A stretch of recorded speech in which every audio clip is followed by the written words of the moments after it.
ہوں، تیری بارگاہ میں التجا کر رہا ہوں، میری انتہائی نگارش یہی ہے، تیرے نام سے ابتدا کر رہا ہوں۔ میں چاہتا یہ ہوں کہ نظام کہن بدل ڈالوں، مگر یہ بات فقط میرے بس کی بات نہیں۔ اٹھو اور جاگو میری دنیا کے انسانوں، یہ کام سب کا ہے، دو چار دس کی بات نہیں۔ رنگ نشاط بزم دو عالم پہ چھا گیا، جس دن کا انتظار تھا وہ دن بھی آ گیا۔ دیا خاموش ہے لیکن کسی کا دل تو جلتا ہے، چلے آؤ جہاں تک روشنی معلوم ہوتی ہے۔ جدھر سے جی میں آئے تم ادھر سے ہی چلے آنا، محبت کے محل کا کوئی دروازہ نہیں ہوتا۔ حاضرین محترم، آج کا یہ خوبصورت پروگرام مدرسہ اسلامی عربیہ بحر العلوم کے زیر اہتمام منعقد ہو رہا ہے۔ کافی دیر سے آپ حضرات بچوں کے پروگرام کو سن رہے ہیں، اور میں بھی جب سے مدرسے میں قدم رنجہ ہوا ہوں، میرے کانوں کی سماعت تک بچوں کے پروگرام کی آواز پہنچ رہی تھی۔ دل خوش ہو رہا تھا، خوشیوں سے لبریز ہو رہا تھا، باغ باں ہو رہا تھا، اور دل سے یہ دعا نکل رہی تھی، یا اللہ مدرسہ ہادہ کے ذمہ داران، اراکین کمیٹی، مدرسے کے محتمم حضرت اقدس مفتی عبد المقتدر صاحب دامت برکاتہم العالیہ، اور ان کے تمام تر اساتذہ کرام، مدرسے کے ذمہ داران کو اللہ اچھی سمجھ دے رہا ہے، اور یہی سمجھ اگر انشاءاللہ مرتے دم تک ان کی رہی تو مدرسہ جس طرح سے ترقی کی جانب گامزن ہے، وہ چاہے تعمیری اعتبار سے ہو، وہ چاہے تعلیمی اعتبار سے ہو، ہر ایک اعتبار سے اس مدرسے کو ترقی کی جانب گامزن کہا جا سکتا ہے۔ چونکہ قرآن مقدس کی تلاوت، نعت نبی صلی اللہ علیہ وسلم، تقریر اور مختلف دین کی باتیں سن کر کے جو دل کی گہرائیوں سے دعا نکل رہی ہے، میرے بھائیوں یہ کوئی آسان بات نہیں ہے۔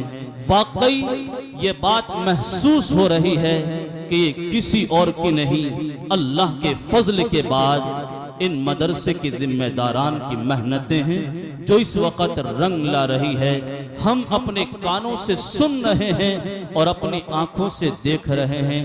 دعا کرے اللہ تبارک و تعالی مدرسے کے تمام تر ذمہ داران کی عمر میں، علم میں برکت عطا فرمائے۔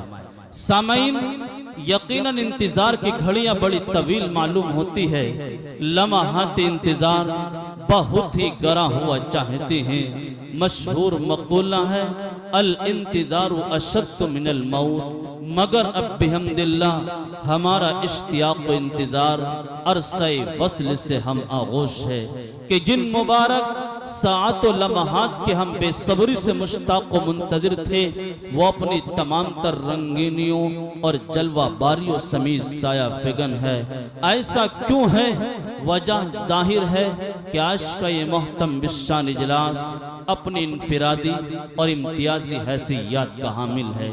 آئیے حاضرین، میں چاہتا یہ ہوں بہت جلد اس پروگرام کا آغاز کر دیا جائے، لیکن مصنفین و مرتبین کے طور طریقے کو مد نظر رکھتے ہوئے میں چاہتا یہ ہوں اس پروگرام کی صدارت کسی عظیم شخصیت کے سپرد کر دی جائے۔ چونکہ کوئی بھی جلسہ، کوئی بھی کانفرنس کسی نہ کسی عظیم شخصیت کے زیر صدارت ہوا چاہتی ہے، تاکہ ان کے سایہ عاطفت میں اجلاس بحسن خوب اختتام پذیر ہو سکے۔ تو آئیے میرا اشارہ کلام اور میری مراد اس عظیم شخصیت کی جانب ہے کہ جس کے دستے تربیت نے ہزاروں سنگ ریزوں کو تراش خراش کر ہیرا اور بے شمار دروں کو رش کے آفتاب بنایا ہو، جس کی تعلیمی اور تدریسی سرگرمیوں کا ایک عالم معترف رہا ہو۔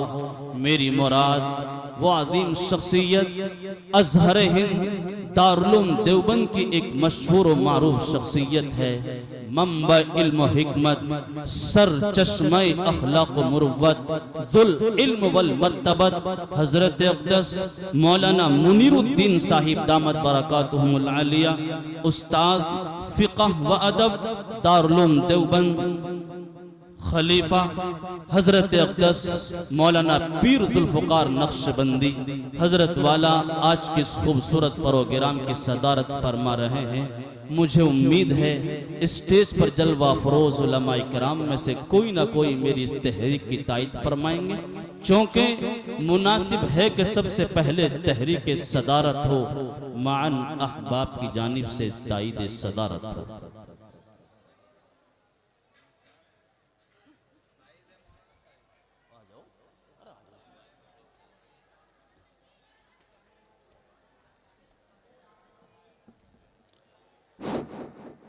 آج کے اس خوبصورت اجلاس کی صدارت کا صحرا جس عظیم شخصیت کے سپرد کیا گیا ہے، میں اپنی جانب سے اور اراکین بزم کی جانب سے حضرت دامت برکاتہم کی صدارت کی تائید کرتا ہوں۔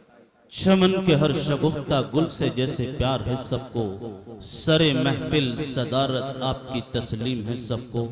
آئیے حاضرین محترم، اب میں چاہتا یہ ہوں قرآن مقدس کی تلاوت سے مجلس مبینہ کا آغاز کر لے، جس قرآن کریم کا ہر لفظ مسعود، ہر حرف مبارک، ہر سکون دل آویز، ہر آیت لاجواب، ہر رکوع بے مثال ہوا کرتا ہے، اسی قرآن کریم کی تلاوت سے مجلس مبینہ کا آغاز کر لیں، اور اس سعادت کو حاصل کرنے کے لیے آواز دے رہا ہوں اس عظیم قاری کو جو فن تجوید کا کہنہ مشاق ہے، جو اپنی زبان کی حلاوت لہجے کے سوز و گداز کے ذریعے کانوں میں رس گھول دیا کرتا ہے۔ میری مراد انتہائی احترام کے ساتھ حضرت اقدس مولانا قاری محمد آفتاب صاحب دامت برکاتہم العالیہ ہیں، جو استاذ ہے شعبہ تجوید مدرسہ دارالعلوم دیوبند کے۔ حضرت والا سے گزارش اس تمہید کے ساتھ کہ وہ چمن میں نہ بہاروں میں مزہ ملتا ہے جو مدینے کے نظاروں میں مزہ ملتا ہے۔ لوگ تو بہلاتے ہیں دلوں کو گانوں کو سن سن کر، مجھے تو بس قرآن کی تلاوت میں مزہ ملتا ہے۔ حضرت اقدس قاری محمد آفتاب صاحب۔ اس ویڈیو کو لائک کریں، کمنٹ باکس میں دعاؤں سے نوازیں، چینل کو سبسکرائب کریں، صدقہ جاریہ کی نیت سے شیئر بھی کر دیں۔